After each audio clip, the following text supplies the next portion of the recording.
ഈ പ്രോസിക്യൂഷന്റെ വളരെ പ്രധാനപ്പെട്ട ഒരു ചോദ്യം, ദിലീപിന്റെ ആദ്യത്തെ ദാമ്പത്യ ബന്ധം മഞ്ജുവുമായുള്ള ബന്ധം തകരാനുള്ള കാരണക്കാരി നിങ്ങളാണോ എന്ന ചോദ്യത്തിന് നിഷേധിച്ചുകൊണ്ടാണ് കാവ്യ മാധവൻ തനിക്ക് അതിലൊരു പങ്കറിയാമോ. കല്യാണത്തിന് 3 ദിവസം മുമ്പ് പണ്ടാരം ചാവാൻ തുടങ്ങി ഇവിടെ. എന്റെ ഭഗവാനെ. അപ്പൊ അങ്ങനെ ഒരുപാട് അത് കഴിഞ്ഞിട്ട് ഇവിടെ വന്നു കഴിഞ്ഞാൽ ഇവിടെ പറഞ്ഞ എന്റെ ഇഷ്ടത്തിനല്ല ഈ കല്യാണം നടത്തിയെന്ന്. ഞങ്ങൾ എന്തോ ചെയ്യും മോനെ. എനിക്ക് മനസ്സിലായി. കാരണം ഇത് ആരെക്കാളും കൂടുതൽ എനിക്ക് മനസ്സിലായി. ഞാൻ തകർന്നു പോയത് വേറൊന്നുമല്ല. എന്റെ സുഹൃത്തുക്കളോട് ഞാൻ പറഞ്ഞു, എനിക്കറിയാവുന്ന കൊച്ചു പെൺകുട്ടികളോട് പിടിച്ച ചെറുക്ക ഇവനാണെന്ന് ദേഷ്യപ്പെടാൻ അറിയത്തില്ല. നടിയെ ആക്രമിച്ച കേസുമായിട്ട് ബന്ധപ്പെട്ടിട്ട് അതിന്റെ ജഡ്ജ്മെന്റ് പുറത്തു വന്നിട്ടുണ്ട്. ഞാൻ 2 ദിവസത്തിന് മുന്നേ ഒരു വീഡിയോ ചെയ്തിട്ടുണ്ടായിരുന്നു, മഞ്ജു വാര്യറും ദിലീപും വേർപിരിയാനുള്ള യഥാർത്ഥ കാരണം എന്താണ് എന്ന് പറഞ്ഞിട്ട്. എന്നാൽ ഇപ്പം കാവ്യ മാധവന്റെ ഒരു മൊഴി പുറത്തു വന്നിരിക്കുകയാണ്. അതായത് കാവ്യ മാധവനല്ല ഇവർ രണ്ടുപേരും വേർപിരിയാനുള്ള റീസൺ എന്നാണ് കാവ്യ പറയുന്നത്. അതൊരിക്കലും വിശ്വസിക്കാൻ പറ്റുന്ന ഒരു കാര്യമായിട്ട് എനിക്ക് ബേസിക്കലി തോന്നുന്നില്ല. കാര്യം ചോറ് തിന്നുന്ന എല്ലാവർക്കും മനസ്സിലാക്കാന്നേ ഉള്ളൂ. കാവ്യ മാധവനുമായിട്ടുള്ള റിലേഷന്റെ പേരിൽ മാത്രമാണ് മഞ്ജു വാര്യറുമായിട്ട് ദിലീപ് വേർപിരിഞ്ഞത്. അപ്പൊ ഇത് സത്യം പറഞ്ഞു കഴിഞ്ഞാൽ ഒരു കള്ളമൊഴിയായിട്ടാണ് എനിക്ക് ബേസിക്കലി ഫീൽ ചെയ്യുന്നത്. എന്തായാലും നമുക്ക് വാർത്തയൊന്ന് കാണാം. രഞ്ജിത്ത് രാമചന്ദ്രൻ ഉണ്ട്. രഞ്ജിത്ത്, യഥാർത്ഥത്തിൽ ഈ കേസിന്റെ വിചാരണാ വേളയുടെ പല ഘട്ടങ്ങളിലും കാവ്യ മാധവൻ അന്വേഷണ സംഘത്തിന് നൽകിയ മൊഴി പല ഘട്ടങ്ങളായി ചർച്ച ചെയ്തു പോയതാണ്. യഥാർത്ഥത്തിൽ ഈ വിധിന്യായത്തിൽ കൃത്യമായി ആ മൊഴിയുടെ പൂർണ്ണ വിവരങ്ങൾ ഉൾപ്പെടുന്നുണ്ടോ? എത്ര പേജുകളിലായി, എവിടെയൊക്കെ, എങ്ങനെയൊക്കെയാണ് കാവ്യയുടെ മൊഴി പരാമർശിക്കപ്പെടുന്നത്? തീർച്ചയായും 1790 പേജുകളുള്ള ഒരു വിധിന്യായം. അതിലേതാണ്ട് 280 പേജ് മുതൽ ഈ കാവ്യയുടെ മൊഴിയുമായി ബന്ധപ്പെട്ട വിശദാംശങ്ങളുണ്ട്. അതായത് പ്രോസിക്യൂഷൻ വിറ്റ്നസ് 179 കാവ്യ എന്നുള്ളതാണ്. ഒരു ഘട്ടത്തിലൊക്കെ കാവ്യയെ ഈ കേസിൽ പ്രതി ചേർക്കും എന്നൊക്കെ പറഞ്ഞ് ചില വാർത്തകളൊക്കെ വന്നിരുന്നു. ചില നിയമ വിദഗ്ധരൊക്കെ ആ തരത്തിലുള്ള അഭിപ്രായങ്ങളൊക്കെ പങ്കുവച്ചിരുന്നു. കാരണം ഈ അതിജീവിതയുമായുള്ള ശത്രുതയിൽ കാവ്യയ്ക്കും പങ്കാളിത്തമുണ്ട് എന്ന തരത്തിലുള്ള വ്യാഖ്യാനങ്ങളൊക്കെ വന്നപ്പോൾ പക്ഷേ അത്തരത്തിലൊരു പ്രതികേർക്കൽ ഉണ്ടായില്ല. പ്രോസിക്യൂഷൻ വിറ്റ്നസ്സായി തന്നെയാണ് കാവ്യയെ ഈ കേസിന്റെ വിചാരണാ വേളയിൽ ഉടനീളം കോടതി പ്രോസിക്യൂഷൻ നിർത്തിയത് എന്നുള്ള ഏറ്റവും പ്രധാനപ്പെട്ട ഒന്നാണ്. പ്രോസിക്യൂഷൻ വിറ്റ്നസ് ആയിട്ട് തന്നെയാണ് കാവ്യയെ നിലനിർത്തിയത് എന്നുള്ള രീതിയിലാണ് പറയുന്നത്. ശരിക്കും പറഞ്ഞാൽ കാവ്യ മാധവന്റെ ഒരു ഇൻവോൾവ്മെന്റ് ഈ ഒരു കേസിന്റെ പിന്നിൽ ഉണ്ട് എന്ന് തുടക്ക സമയം തൊട്ട് കേൾക്കുന്നത്. അത് മാത്രമല്ല, പൾസർ സുനി എന്ന് പറയുന്നവൻ ആദ്യമേ കാവ്യ മാധവന്റെ ലക്ഷ്യ എന്ന് പറയുന്ന ആ ഒരു ഓഫീസിലോട്ടാണ് കയറി ചെന്നൈന്നൊക്കെ ഉള്ളൊരു വാർത്ത നമ്മൾ കേട്ടതാണ്. അപ്പം തീർച്ചയായിട്ടും ഇവിടെ കാവ്യ മാധവൻ എന്ന് പറയുന്ന ഒരു ആള് ഇവിടെ സംശയപ്പെടും. പ്രധാനമായിട്ട് അതിജീവിത കൊടുത്ത ഒരു മൊഴി തന്നെയാണ് അതിന്റെ കാരണം, അല്ല വേറെ ഒന്നുമല്ല. അതിൽ നമുക്ക് ഏറ്റവും പ്രധാനപ്പെട്ട ഒന്ന് കാവ്യ മാധവൻ ഉപയോഗിച്ചിരുന്ന മൊബൈൽ ഫോണാണ്. നമുക്കറിയാം, ഈ മൊബൈൽ ഫോണുമായി ബന്ധപ്പെട്ടാണ് ഈ തർക്കം ആരംഭിക്കുന്നത്. കാവ്യ മാധവന്റെ മൊബൈൽ നമ്പറിൽ നിന്ന് വന്ന മെസ്സേജ്, ദിലീപിന്റെ ഫോണിലേക്ക് വന്ന മെസ്സേജുമായി ബന്ധപ്പെട്ടാണ് ഈ തർക്കത്തിന്റെ ഒരു തുടക്കം. കഴിഞ്ഞ ദിവസമൊക്കെ മഞ്ജു വാര്യരുടെ വിസ്താരവേളയിലൊക്കെ പറഞ്ഞ വിശദാംശങ്ങൾ നമ്മൾ പങ്കുവച്ചപ്പോൾ അതിൽ പഴയ ദിലീപിന്റെ ഒരു ഫോണിലേക്ക് കാവ്യ അയച്ച ഒരു മെസ്സേജ് ഉണ്ട്. ആ മെസ്സേജ് അതുമായി ബന്ധപ്പെട്ടാണ് തർക്കം ആരംഭിക്കുന്നതും ആ മെസ്സേജ് മഞ്ജു പിന്നീട് മറ്റുള്ള സുഹൃത്തുക്കളെ കാണിക്കുകയും പിന്നീട് അതിജീവിതയുമായി ബന്ധപ്പെട്ട ഇതിന്റെ വിശദാംശങ്ങൾ ചോദിക്കുകയും മറ്റും ചെയ്തപ്പോഴാണ് ഇത് ദിലീപ് അറിയാനിടയാവുകയും പിന്നീട് ദിലീപുമായി തർക്കമുടലെടുക്കുകയും ഒരു അതിജീവിതയുമായ ശത്രുതയിലേക്ക് കാര്യങ്ങൾ എത്തുകയും മറ്റും ചെയ്തത് എന്നുള്ള തരത്തിലാണ് കാര്യങ്ങൾ വന്നത്. ഇവിടെ കാവ്യയോട് ചോദിച്ച വളരെ പ്രധാനപ്പെട്ട ഒരു ചോദ്യം, അത് തൻ്റെ വിവാഹ ജീവിതവുമായി ബന്ധപ്പെട്ടായിരുന്നു. ആദ്യ വിവാഹം കഴിച്ചത് 2009 കാവ്യ മാധവൻ. ആ സമയത്ത് ഈ ഒരു വിഷയത്തിൽ മഞ്ജു വാര്യർ കൊടുത്ത മൊഴി ഇങ്ങനെയായിരുന്നു. അതായത് ഇവരുടെ രണ്ടുപേരുടെ മെസ്സേജ് കണ്ട സമയത്ത് മഞ്ജുവിനെ വളരെ ക്ലോസ് ഫ്രണ്ട്സിനെ വിളിച്ചിട്ട് ഈ കാര്യങ്ങൾ അറിയിപ്പിക്കുന്നു. പിന്നെ ഇത് കണക്ക് അതിജീവിതയുടെ വീട്ടിൽ പോകുന്നു. അതിജീവിതയുടെ വീട്ടിൽ പോകുന്ന സമയത്ത് ഈ അതിജീവിത എന്ന് പറയുന്ന ആ ഒരു നടിയുടെ അച്ഛൻ ഉൾപ്പെടെ എല്ലാവരും നിർബന്ധിച്ചതിന്റെ പേരിൽ പുള്ളിക്കാരത്തിക്ക് അറിയാവുന്ന കാര്യങ്ങൾ മഞ്ജുവിൻ്റെ അടുത്ത് ഷെയർ ചെയ്യുന്നു. അതിനുശേഷമാണ് പിന്നെ ദിലീപുമായിട്ടുള്ള ഡിവോഴ്സും കാര്യങ്ങളും ഒക്കെ നടന്ന എന്നുള്ള രീതിയിലൊക്കെ ആയിരുന്നു ഈ മഞ്ജുവിന്റെ ഭാഗത്ത് നിന്നുള്ള ഒരു എക്സ്പ്ലനേഷൻ. എന്നാൽ ഇപ്പം ഈ ഒരു കാര്യം കംപ്ലീറ്റ്ലി തള്ളിയിരിക്കുകയാണ് കാവ്യ മാധവൻ. കാവ്യ പറയുന്നതെന്ന് വെച്ച് കഴിഞ്ഞാൽ ദിലീപുമായിട്ട് ഒരു സുഹൃത്ത് ബന്ധമല്ലായിരുന്നു, അതിനും അപ്പുറമായിരുന്നു എന്നുള്ള രീതിയിൽ കാവ്യ മാധവൻ പറയുന്നുണ്ട്. എന്നാൽ ഇതേ കാവ്യ മാധവൻ തന്നെ വേറൊരു കാര്യം പറയുന്നുണ്ട്, വേർപിരിയാനുള്ള ഒരു കാരണം ഞാനല്ല എന്ന്. അതെന്ത് ന്യായമാണെന്ന് എനിക്ക് മനസ്സിലാവുന്നില്ല. വേർപിരിയാനായിട്ടുള്ള ഒരു പ്രധാന കാരണം ഇതാണല്ലോ. ആ ഒരു മൊബൈലിൽ ഒരു മെസ്സേജ് പിടിച്ചിട്ടില്ലായിരുന്നുവെങ്കിൽ ഒരു കാരണവശാലും ഇവരുടെ ബന്ധം ആരും അറിയത്തുമില്ലായിരുന്നു, ഇവർ തമ്മിൽ ഒരു പ്രശ്നം ഉണ്ടാകത്തില്ലായിരുന്നു. അപ്പം തീർച്ചയായിട്ടും ഇതിന്റെ പിന്നിൽ ഇതല്ലേ ഒരു മെയിൻ റീസൺ എന്ന് പറയുന്നത്. ഒരു കാരണവശാലും കള്ളം പറയേണ്ട ആവശ്യം ഇവിടെ വരുന്നില്ല. അതിനുശേഷം ഈ സംഭവവികാസങ്ങൾ നടക്കുന്ന സമയത്ത് ഇവർ വെണ്ണലയിൽ മാതാപിതാക്കൾക്കൊപ്പമായിരുന്നു എന്നുള്ളതാണ് കണ്ടെത്തിയിട്ടുള്ളത്. അത് മാതാപിതാക്കൾക്കൊപ്പം താമസിക്കാനായി മടങ്ങി വന്നതാണ് എന്ന മറുപടിയാണ് കാവ്യ നൽകിയത്. മഞ്ജു വാര്യരെ ആ സമയത്ത് PW34 പ്രോസിക്യൂഷൻ വിറ്റ്നസ് 34 മഞ്ജു വാര്യരെ നന്നായി അറിയാം, മഞ്ജുവുമായി വളരെ അടുപ്പം പുലർത്തിയിരുന്നു എന്ന് കാവ്യ മാധവൻ പറയുന്നുണ്ട്. വിവാഹത്തിന് മുമ്പുള്ള അവരുടെ ഈ വിവാഹബന്ധം തകർന്നതിന് മുൻപുള്ള കാര്യമാണിത്. ദിലീപുമായി തങ്ങളുടെ വിവാഹം വരെ ദിലീപുമായി അതിജീവിത വളരെ വളരെ നല്ല ബന്ധം പുലർത്തിയിരുന്നു എന്ന കാര്യം കൂടി കാവ്യ കോടതിയെ ബോധ്യപ്പെടുത്തിയിട്ടുണ്ട്. ഈ പ്രോസിക്യൂഷന്റെ വളരെ പ്രധാനപ്പെട്ട ഒരു ചോദ്യം, ദിലീപിന്റെ ദാമ്പത്യ ബന്ധം, ആദ്യത്തെ ദാമ്പത്യ ബന്ധം, മഞ്ജുവുമായുള്ള ബന്ധം തകരാനുള്ള കാരണക്കാരി നിങ്ങളാണോ എന്ന ചോദ്യത്തിന് നിഷേധിച്ചുകൊണ്ടാണ് കാവ്യ മാധവൻ തനിക്ക് അതിലൊരു പങ്ക് തനിക്ക് അതിനകത്തൊരു പങ്കുമില്ല എന്നുള്ള രീതിയിലായിരുന്നു കാവ്യ പറഞ്ഞിട്ടുള്ളത്. ഇത് വെറും കള്ള മാത്രമാണ്. ഈ ഒരു മൊഴിയൊന്നും ഒരു കാരണവശാലും കോടതി സ്വീകരിക്കാൻ പാടില്ല എന്നാണ് എൻ്റെ ഒരു അഭിപ്രായം. കാര്യം ഓൾറെഡി ഇവിടെ മഞ്ജു വാര്യർ ഒരു സ്റ്റേറ്റ്മെൻറ്റ് കൊടുത്തിട്ടുണ്ട്. പോരാത്തതിന് ഇവരുടെ ഡിവോഴ്സ് പെറ്റീഷനിലും ഇത് തന്നെയാണ് ഇതിൻ്റെ റീസൺ എന്നാണ് എഴുതിയിരിക്കുന്നതെന്നാണ് എനിക്ക് തോന്നുന്നത്. കാര്യം എന്ന് പറഞ്ഞാൽ നിങ്ങളൊന്ന് ആലോചിച്ച് നോക്ക്, സ്വന്തം ഭർത്താവിന് വേറൊരു ബന്ധം ഉണ്ടെന്ന് അറിയുമ്പോഴത്തേക്ക് സ്വാഭാവികമായിട്ടും ഏതൊരു സ്ത്രീയും പ്രതികരിക്കത്തില്ലേ? പിന്നെ ഒരിക്കലും ആ ഒരു ബന്ധം കണ്ടിന്യൂ ചെയ്യാനായിട്ട് ആഗ്രഹിക്കുമോ? ഒരിക്കലും ഇല്ല. അപ്പോൾ ഇവിടെ കാവ്യ മാധവൻ എന്ന് പറയുന്നൊരു വ്യക്തി കള്ളം പറയുവാണ്, അത് വേറെ യാതൊരുവിധ സംശയവുമില്ല. ഈ ഒരു മൊഴിക്കകത്തോട്ട് ഒരിക്കലും ഡൈജസ്റ്റ് ചെയ്യാൻ പറ്റാത്തൊരു കാര്യമാണ്, ഉള്ള കാര്യം പറയാമല്ലോ. പിന്നെ അത് മാത്രമല്ല, US ലങ്ങാണ്ട് എന്തോ പരിപാടിക്ക് പോകുന്ന സമയത്തും ഇവരുടെയൊക്കെ ഇടയിൽ പ്രശ്നങ്ങൾ ഉണ്ടായിട്ടുണ്ടെന്ന് പ്രധാനമായിട്ട് പറയുന്നുണ്ട്. ഞാൻ അതിനകത്ത് ഒരു ഫോട്ടോ കണ്ടിട്ടുണ്ടായിരുന്നു. അതായത് റിമി ടോമിയും ഈ പറയുന്ന അതിജീവിതയും കാവ്യ മാധവനും ദിലീപും ഒക്കെ നിൽക്കുന്ന ഒരു ഫോട്ടോ. അതിപ്പം യൂട്യൂബിലൊക്കെ അത്യാവശ്യം കിടന്ന് നല്ല രീതിയിൽ ഓടുന്നുണ്ട്. അപ്പോൾ ഈ കൂടെയുള്ള ആൾക്കാർക്ക് എല്ലാവർക്കും അറിയാം ശരിക്കും എന്താണ് സംഭവിച്ചതെന്ന്. അപ്പം അവസാനം എത്തിയപ്പോഴത്തേക്ക് ഈ മറ്റേ റിമി ടോമി വരെ മൊഴി മാറ്റി പറഞ്ഞിരിക്കുവാണ്. റിമി ടോമിയൊക്കെ ഈ ഒരു പരിപാടിക്ക് ഇവരുടെ ഒപ്പം തന്നെ ഉണ്ട്. ഞാനിവിടെ ആ സൈഡിൽ ആ ഫോട്ടോസൊക്കെ ഞാൻ ഷെയർ ചെയ്യാം. എന്തായാലും ഇനിയാണ് നമുക്ക് വേറൊരു കാര്യം ഇവിടെ പറയാനായിട്ടുള്ളത്. കുറച്ച് നാളുകൾക്ക് മുന്നേ നിങ്ങളൊരു മറ്റേ വോയിസ് കേട്ടിട്ടുണ്ടായിരിക്കാം. നമ്മുടെ രാഹുൽ ഈശ്വറും ഈ കാവ്യ മാധവൻ്റെ അമ്മായിയമ്മയായിട്ടുള്ള ഒരു വോയിസ്, അതായത് കാവ്യ മാധവൻ്റെ ആദ്യ ഭർത്താവിൻ്റെ അമ്മയായിട്ടുള്ളൊരു വോയിസ്. അതിനകത്ത് കുറേ കാര്യങ്ങൾ പറയുന്നുണ്ട് ഈ ദിലീപുമായിട്ടുള്ള ഈ ഒരു ബന്ധത്തെ പറ്റിയിട്ട്. കാര്യം വേണമായിരുന്നുവെങ്കിൽ കോടതിക്ക് ഈ ഇങ്ങനെയൊക്കെയുള്ള കാര്യങ്ങൾ സ്വീകരിക്കാമായിരുന്നു. അതായത് ഈ ഒരു വിഷയം ആരും പക്ഷേ ഇനിഷ്യേറ്റീവ് എടുത്ത് കോടതിയിൽ സബ്മിറ്റ് ചെയ്തിട്ടുണ്ടോ എന്ന് എനിക്കറിയത്തില്ല. പക്ഷേ ഇതിനകത്ത് കുറേ കാര്യങ്ങൾ സംസാരിക്കുന്നുണ്ട് കേട്ടോ. എന്തായാലും നമുക്ക് ആ വോയിസ് ഒന്ന് കേൾക്കാം. സംശയം എന്താണ്? ബാക്കി കേക്ക. എന്നിട്ട് പിന്നെ ഇവിടുന്ന് ഒരു കല്യാണത്തിന് ഗിഫ്റ്റും ഒക്കെ ആയിട്ട് പോയതാ. ഓഹോ. അപ്പൊ എന്റെ ചേച്ചി ഇംഗ്ലണ്ടിലുണ്ടായിരുന്നു ഡോക്ടർ. ചേച്ചി ഇവിടെ വന്നു കഴിഞ്ഞപ്പോ ഇവിടെ കുറെ സംഭവങ്ങൾ ഇരിപ്പുണ്ടെന്നാല് ഇവിടെ കുറെ സംഭവങ്ങളൊക്കെ ഉണ്ട്, ഇല്ലെന്നൊന്നും ആരും പറയണ്ട. അത് ശരി. അത് കാണിക്കണ്ടപ്പോ കാണിച്ചു. എന്നിട്ട് എന്തോ ചെയ്തോന്നറിയാമോ? ആന്റി വിളിക്കുന്ന സമയത്ത് വീട്ടിൽ വരണം മോൻ, കേട്ടോ? തീർച്ചയായും വരും. എന്നിട്ട് ഇത് സംസാരിക്കുന്ന ആരാ നിങ്ങൾക്ക് അറിയാലോ, രാഹുൽ ഈശ്വറാണ്. അതായത് ഇപ്പം ദിലീപിനെ ഏറ്റവും കൂടുതൽ വന്ന് സപ്പോർട്ട് ചെയ്യുന്ന ഒരു വ്യക്തിയാണ് രാഹുൽ ഈശ്വർ. ഞാൻ എൻ്റെ ഒരു സ്റ്റേറ്റ്മെൻറ്റ് ദിലീപിൻ്റെ ഒരു കാര്യത്തിൽ പറഞ്ഞിട്ടുണ്ട്. തെളിവുകളില്ലാത്ത പക്ഷം ഒരിക്കലും ദിലീപിനെ ഒരു കുറ്റക്കാരനായിട്ട് നമുക്ക് ആർക്കും കാണാൻ പറ്റത്തില്ല. പക്ഷേ ഇവിടെ നമ്മൾ ചൂണ്ടിക്കാണിക്കുന്ന വേറെ ഒന്നുമല്ല, ചില മിസ്റ്റേക്കുകൾ എന്തുകൊണ്ട് കോടതിയുടെ ഭാഗത്ത് നിന്ന് തള്ളിക്കളയേണ്ടി വന്നു എന്നൊരു സാധനമാണ് ഞാൻ ഇവിടെ ചൂണ്ടിക്കാണിക്കുന്നത്. അത് മാത്രമല്ല, രാഹുൽ ഈശ്വർ എന്ന് പറയുന്നൊരു വ്യക്തി അന്ന് ഈ ഒരു വിഷയത്തിൽ കംപ്ലീറ്റ്ലി എതിർത്ത് നിന്ന ഒരാളാണ്. പിന്നെ എങ്ങനെ സ്വിച്ചിട്ട പോലെ ഇങ്ങനെ മാറി? ഇതൊക്കെ ഒരു ചോദ്യമായിട്ട് ഇവിടെ വരും. എന്നിട്ടൊരു മോനും 2 വാക്ക് പറയണം അതിനു വേണ്ടിയാ. എന്നിട്ട് എന്താ ചെയ്തെന്നറിയാമോ? എന്റെ ചേച്ചി നാട്ടിൽ ചെന്നപ്പം ഈ ഡിറ്റക്ടീവ്സിനായിട്ട് അന്വേഷിപ്പിച്ചത് ആരാ, ഇത് എന്തിനാ ഇങ്ങനെയൊക്കെ ആവശ്യമില്ലാത്ത ഒരു കുടുംബത്തെ കുറിച്ച് എഴുതിയെന്നൊക്കെ അന്വേഷിപ്പിച്ചു. എഴുതിയവന്മാരെ പിടിച്ചു.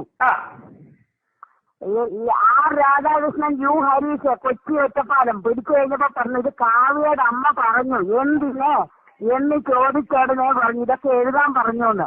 എന്തിനേം ചോദിച്ചെന്നെ പറഞ്ഞു പബ്ലിക്കിന്റെ സിമ്പതി മേടിക്കാൻ. വീട്ടമ്മയാകാൻ പോയ കാവ്യ എന്തിന് തിരിച്ചു വന്നു, അമ്മായിയമ്മ 2 ഇടി മോനെ കൊന്നു എന്നൊക്കെ പറഞ്ഞെങ്കിലല്ലേ പറ്റത്തുള്ളൂ. അവർക്ക് കിട്ടാൻ പോവാ ഇതുപോലെ പഠിച്ചത്. എന്നിട്ട് അവസാനം ഇപ്പൊ നമ്മൾ പറഞ്ഞു നമുക്ക് ഇവിടെ വിവാഹമോചനം എന്നൊക്കെ പറഞ്ഞു. മോളെ ഞങ്ങൾ TV കൂടെ കാണുന്ന ഇത് ചുമ്മാ കള്ളി കഴിവണ്ടാമോൾ. എന്നിട്ട് വേണ്ട ഇപ്പൊ സിനിമയ്ക്ക് വേണ്ടി അവന്റെ കൂടെ പോണമായിരുന്നു. ഇപ്പൊ മഞ്ജു ഭയങ്കര വഴക്കാണ്. അറിഞ്ഞോ? മഞ്ജു വാര്യർ ഭയങ്കര വഴക്കാണ്. അതായത് ഇവർ തമ്മിൽ ഒരുമിച്ച് പോകുന്നതിനകത്തുനിന്ന്. അപ്പം അതിനകത്ത് രാഹുൽ ഈശ്വർ പറയുന്നുണ്ട് ഞാൻ അറിഞ്ഞു എന്ന്. അതായത് അന്ന് ആ ഒരു സമയത്ത് കാവ്യ അവരുടെ വീട്ടിൽ താമസിച്ചപ്പോൾ നടന്ന സംഭവങ്ങളൊക്കെയാണ് ഈ അമ്മായിമ്മ എന്ന് പറയുന്ന ഒരു വ്യക്തി വെളിപ്പെടുത്തുന്നത്. പക്ഷേ ഈ ഒരു സാധനം എനിക്ക് തോന്നുന്നു വലുതായിട്ട് ആരും ഇനിഷ്യേറ്റീവ് എടുത്ത് കോടതിയിലൊന്നും ചെന്ന് തെളിവായിട്ട് പറയുകയോ സംസാരിക്കുകയോ ഒന്നും ചെയ്തിട്ടില്ല എന്ന്. എന്തായാലും ബാക്കിയോടെ കാണാം. കാരണം എന്നിട്ട് അവിടെ വാളെ പിടിച്ച് നടക്കുക. അതെ തീർച്ചയായും. ആന്റി ക്ഷമിക്കണം, ഒരു കാര്യം കൂടെ. ഇങ്ങനെ ഒരു കാര്യം അറിയാമെന്നുള്ളതുകൊണ്ടാണ് ആന്റി ഞാൻ ആന്റിയോട് അന്ന് ഞാൻ വിളിച്ചപ്പോൾ ചോദിച്ചു, ഓർക്കുന്നുണ്ടോ ആന്റി? അത് തന്നെ ആന്റി ഈ ബന്ധം മോനെ നമ്മള് അല്ല അപ്പോഴും മോൻ പറഞ്ഞു ഫെബ്രുവരി 4-ാം തീയതി. അപ്പൊ രാഹുൽ ഈശ്വറിന് ഈ ഒരു കാര്യമൊക്കെ മുന്നേ അറിയായിരുന്നു. ഇത് അറിഞ്ഞു വെച്ചോണ്ടായിരുന്നു ചോദിച്ചതെന്ന്. ആന്റി ഈ ഒരു ബന്ധം വേണോ ഇല്ലയോ എന്ന് ചോദിച്ചെന്ന്. എനിക്ക് ഈ രാഹുൽ ഈശ്വറിന്റെ ഭാര്യയുടെ എന്തോ റിലേറ്റീവ് എങ്ങാണ്ടാണ് ഈ പറയുന്ന കാവ്യ മാധവന്റെ മുൻ ഭർത്താവായിട്ടുള്ള വ്യക്തി. ഈ കാര്യങ്ങളൊക്കെ ഓൾറെഡി രാഹുൽ ഈശ്വർ മനസ്സിലാക്കി വെച്ചിട്ടൊക്കെയാണ് ഇപ്പം വന്നിരുന്ന് ഇങ്ങനെയൊക്കെ ഡയലോഗ് അടിക്കുന്നത്. രാഹുൽ ഈശ്വറിനെ സംബന്ധിച്ച് വന്ന് ഒരു സ്റ്റാൻഡും ഇല്ലാതെ മാറിക്കൊണ്ടിരിക്കുകയാണ്. കാര്യം നാട്ടിൽ എവിടെ എന്തെല്ലാം കുറ്റങ്ങൾ ചെയ്തോ അവരെ എല്ലാവരും സപ്പോർട്ട് ചെയ്യാനായിട്ട് ഇറങ്ങി തിരിച്ചിരിക്കുന്ന ഒരു വ്യക്തിയാണ് രാഹുൽ ഈശ്വർ. കാര്യം രാഹുൽ മാങ്കൂട്ടത്തിൻ്റെ ഒരു കേസ് നിങ്ങൾക്കറിയാമല്ലോ, ഒരു രീതിയിലും ഞാൻ സപ്പോർട്ട് ചെയ്തിട്ടില്ല. കാര്യം സപ്പോർട്ട് ചെയ്യാനായിട്ട് പറ്റത്തില്ല. അങ്ങനെയുള്ള കാര്യങ്ങളൊക്കെ ആയിരുന്നു രാഹുൽ മാങ്കൂട്ടത്തിനെതിരെ വന്നുകൊണ്ടിരുന്നത്. ഞാൻ ഒന്നും പറയാനില്ല, എന്നാലും ബാക്കിയുടെ കേൾക്കാം. ആരുടെ കൂടെ നീ കിടന്നിട്ടുണ്ടെങ്കിലും പ്രശ്നമില്ല. അതുപോലെ ഇതാണ് പ്രശ്നം. യവൻ എന്നിട്ട് ഇങ്ങോട്ട് വിളിയൊക്കെ ഉണ്ടായിരുന്നു മോനെ. കഥകൾ ഒരുപാടുണ്ട്. ആന്റി, കാരണം ഞാൻ ആന്റിയുടെ വീട്ടിൽ വന്നിരുന്നു ഒരിക്കൽ. ആഹാ, വന്നപ്പോ ഇവിടെ ആരുമില്ല, പിന്നെ ഡോർ ഗേറ്റും തുറക്കുന്നില്ല, പിന്നെ ഞാനങ്ങ് വിട്ടു. കാരണം അല്ലാതെ ഇവള് കല്യാണത്തിന് 3 ദിവസം മുമ്പ് മോനെ എനിക്ക് മോൻ വിളിച്ചപ്പോഴൊക്കെ ഞാൻ ഭയങ്കര വിഷമത്തിരിക്കുക. കാരണം എന്താണെന്നറിയാമോ, കല്യാണത്തിന് 3 ദിവസം മുമ്പ് ഈ പണ്ടാരം ചാവാൻ തുടങ്ങി ഇവള്. എന്റെ ഭഗവാന്. അപ്പൊ അങ്ങനെ ഒരുപാട് അത് കഴിഞ്ഞിട്ട് ഇവിടെ വന്നു കഴിഞ്ഞാൽ ഇവിടെ പറഞ്ഞ എന്റെ ഇഷ്ടത്തിനല്ല ഈ കല്യാണം നടത്തിയെന്ന്. ഞങ്ങൾ എന്തോ ചെയ്യും മോനെ. എനിക്ക് മനസ്സിലായി. അതായത് കല്യാണത്തിന് 3 ദിവസത്തിന് മുന്നേ മരിക്കാനായിട്ട് കാവ്യ ശ്രമിച്ചു വന്ന്, പിന്നെ കല്യാണം കഴിഞ്ഞ് അവിടെ ചെന്ന സമയത്ത് പറഞ്ഞത് എൻ്റെ ഇഷ്ടപ്രകാരമല്ല ഈ ഒരു കല്യാണം നടത്തിയെന്ന് അവിടെ ചെന്ന് പറഞ്ഞു എന്നും പറയുന്നുണ്ട്. അപ്പം അവരെ സംബന്ധിച്ച് എന്തോ പറയേണ്ടത്, അവർക്ക് ഇതിനെ പറ്റിയിട്ട് യാതൊരുവിധ അറിവുമില്ല. അപ്പം സ്വാഭാവികമായിട്ടും ഇങ്ങനെ ഒരു പെൺകുട്ടി വീട്ടിലോട്ട് കയറി വരുന്ന പെൺകുട്ടി ഇങ്ങനെ പറയുമ്പോഴത്തേക്ക് അവർ സ്തംഭിച്ചു പോകും അല്ലേ. എന്നാലും ഇത്രയും കാര്യങ്ങളെല്ലാം അറിഞ്ഞു വെച്ചിട്ടും രാഹുൽ ഈശ്വർ ഒരിക്കലും എന്തോ പറയേണ്ടത്, നാട്ടുകാരെ പൊട്ടന്മാരാക്കാൻ വേണ്ടി ശ്രമിക്കരുത്. ഈ ഒരു വിഷയത്തെ പറ്റിയിട്ട് ഭാഗ്യലക്ഷ്മി രാഹുൽ ഈശ്വറിൻ്റെ അടുത്ത് ചോദിക്കുന്നൊരു വീഡിയോ ഒക്കെ ഉണ്ട്, അത് ഞാൻ കണ്ടിട്ടുണ്ട്. അത് ഞാൻ അവിടെ വയ്ക്കാം, അത് ബാക്കിയോടെ കേൾക്കാം. ഇത് ആരെക്കാളും കൂടുതൽ എനിക്ക് മനസ്സിലാവും. ഞാൻ തകർന്നു പോയത് വേറൊന്നുമല്ല, എന്റെ സുഹൃത്തുക്കളോട് ഞാൻ പറഞ്ഞു, എനിക്കറിയാവുന്ന കൊച്ചു പെൺകുട്ടികളോട് ചെറുത ഇവനാണ് ദേഷ്യപ്പെടാൻ അറിയത്തില്ല. അത് ബാങ്കിലൊക്കെയാണ് ഭയങ്കര വലിയ റെസ്പോൺസിബിലിറ്റി. തീർച്ചയായും സ്ട്രെസ് ആവത്തില്ലേ അവൻ സ്ട്രെസ് ആവത്തില്ലേ? അവൻ അമേരിക്ക പഠിച്ച കുഞ്ഞ് നമ്മൾ പറഞ്ഞ കല്യാണം എടുത്തു, അതേ അവന് പറ്റിയ തെറ്റുള്ളൂ. അവന് ഡ്രഗ് അഡിക്റ്റ് ആണെന്ന് അവൻ ആന്റി എനിക്ക് തകർന്നു. ഞാൻ പറഞ്ഞു അല്ലേ, എഴുതിയേക്കുന്നു ഇതൊക്കെ ദിലീപിന്റെ പണിയാ. അല്ല ആന്റി, ഞാൻ വളരെ കേൾക്കും ഒരു സെക്കൻഡ്. കാരണം ഏഷ്യാനെറ്റിന്റെ റിപ്പോർട്ടറിനെ ഞാൻ കണ്ടു, ട്രിവാൻഡ്രം റിപ്പോർട്ടർ. അപ്പൊ ട്രിവാൻഡ്രം റിപ്പോർട്ടർ എന്നെ കണ്ടപ്പോൾ എന്റെ അടുത്ത് ചോദിച്ചു, മാഷെ എന്തൊക്കെയുണ്ട് വിശേഷം എന്ന് ചോദിച്ചു. കാരണം ഞാൻ നിങ്ങളുടെ വീട്ടിൽ വന്നിട്ട് കഥ കൊട്ടിയിട്ട് ഇറങ്ങിയപ്പോഴാണ് പുള്ളി എന്നെ കണ്ടത്. പക്ഷെ അപ്പോഴെന്നെ കാണാൻ പറ്റില്ല, കാരണം ഞാൻ അപ്പൊ തന്നെ കാർ കൊടുത്ത് ഞാൻ തിരിച്ചു വന്നപ്പോൾ ഇവർക്ക് എന്നെ കാണാൻ പറ്റിയില്ല. പിന്നെ ഒരു ദിവസം സെക്രട്ടേറിയറ്റിൽ ഒരു പ്രോഗ്രാമിന് ഞാൻ നിൽക്കുമ്പോൾ, ഞാൻ പാടാൻ വേണ്ടി നിൽക്കുമ്പോൾ, അത് കഴിഞ്ഞിട്ട് പ്രോഗ്രാം കഴിഞ്ഞിട്ട് ഇയാൾ എന്നെ വിളിച്ചിട്ട് പറഞ്ഞു, മാഷേ നമസ്കാരം, എന്താണ് നിശ്ചലിന് അറിയാവോ? ഞാൻ പറഞ്ഞു എനിക്ക് താല്പര്യമില്ല, നിങ്ങൾ പ്രസ്സല്ലേ, എനിക്ക് താല്പര്യമില്ലെന്ന് ഞാൻ പറഞ്ഞു. അപ്പൊ എനിക്ക് അയ്യോ അങ്ങനല്ല, എന്റെ ഒരു നെൽവിഷനായിട്ട് കാരണം വേറൊന്നുമല്ല, നമ്മൾ കുറച്ച് റൂമേഴ്സ് അറിഞ്ഞു. അപ്പൊ ഒരു സുഹൃത്തുനോ എനിക്ക് ഞാൻ പറഞ്ഞു, എനിക്ക് ഒരു വാക്കേ പറയാനുള്ളൂ, അവൻ ഡ്രഗ് അഡിക്റ്റ് ആണെന്ന് പറഞ്ഞാൽ ആ പറഞ്ഞ ആളുടെ വാക്ക് അഴുകി പോകുന്നു ഞാൻ പറഞ്ഞു. അത്രേ ഉള്ളൂ. തമാശ പറഞ്ഞില്ല, എനിക്ക് ഭയങ്കര വിഷമമായി. കേട്ടല്ലോ, അതായത് മുൻ ഭർത്താവായിട്ടുള്ള ഒരു വ്യക്തി ഡ്രഗ് അഡിക്റ്റ് ആണ് എന്ന് എല്ലാവരുടെ അടുത്തും പറഞ്ഞു വരുത്തി. അതിന്റെ പ്രധാന കാരണം എന്ന് പറഞ്ഞു കഴിഞ്ഞാൽ ദിലീപാണ് എന്നാണ് പറയുന്നത്. അപ്പൊ രാഹുൽ ഈശ്വർ എന്ന് പറയുന്ന ഒരു വ്യക്തി ഇതിനെ എതിർത്തുവെന്നും മീഡിയയിലുള്ള ആരോ കണ്ടുവെന്നും ഇതിനെപ്പറ്റി സംസാരിച്ചെന്നൊക്കെയാണ് ഇതിനകത്ത് സംസാരിച്ച് വരുന്നത്. എന്തായാലും കോടതി കാവ്യമാധവന്റെ മൊഴി എന്തുകൊണ്ട് സ്വീകരിച്ചു എന്ന് എനിക്ക് മനസ്സിലായില്ല. ഇതൊക്കെ തള്ളിക്കളയേണ്ട ഒരു സാധനമായിരുന്നു. കാര്യം കാവ്യ പറഞ്ഞിരിക്കുന്ന സ്റ്റേറ്റ്മെന്റ്സ് കള്ളമാണ് എന്ന് ഇതിനകത്തുനിന്ന് വ്യക്തമാണ്. കാര്യം കാവ്യമാധവൻ തന്നെയാണ് മഞ്ജു വാര്യറും ദിലീപും വേർപിരിയാനുള്ള മെയിൻ റീസൺ. അതായത് കാവ്യമാധവൻ മാത്രമല്ല, ദിലീപും അതിനകത്ത് തെറ്റുകാരൻ തന്നെ. ഒരു സൈഡ് മാത്രം കൊട്ടിയിട്ട് സൗണ്ട് കേൾക്കത്തില്ലല്ലോ, 2 സൈഡും കൂടെ കൈ ഒട്ടി കഴിഞ്ഞാലേ സൗണ്ട് കേൾക്കത്തുള്ളൂ. അപ്പോൾ അതുകൊണ്ട് ഒരിക്കലും ഞാനല്ല വേർപിരിയാൻ കാരണമെന്ന് ഒരിക്കലും പറയരുത്. അത് അങ്ങേയറ്റം ചട്ടത്തരമായിട്ടാണ് എനിക്ക് ബേസിക്കലി ഫീൽ ചെയ്യുന്നത്. എന്തായാലും കുറച്ചുകൂടി ഉണ്ട്, അതുകൂടെ കേൾക്കാം. ഒരു എന്താ പറയണേ, മനസ്സ് സഹിക്കാൻ വയ്യ. ഞാൻ അതൊക്കെ മന എഴുതിപ്പിച്ചതാണ്. ഞാൻ മ്യൂസിയത്ത് ജോഗിങ്ങിലായിരുന്നേ. അപ്പോഴ് 2 സ്ത്രീകൾ ബാക്കിൽ കൂടെ വരുന്നത്, എനിക്ക് അൺനോൺ പേഴ്സൺ, നമുക്ക് പരിചയമൊന്നുമില്ല. അവര് ബാക്കിൽ കൂടെ നടന്നൊരു അല്ല, അവളുടെ കളി ഞാൻ പറയാണ്. അവര് നടന്നപ്പോ അവര് പറയാണ്, ദിലീപും അല്ല എന്താണ് കാവ്യ മറ്റേ പയ്യനെ വിട്ടു കേട്ടോ.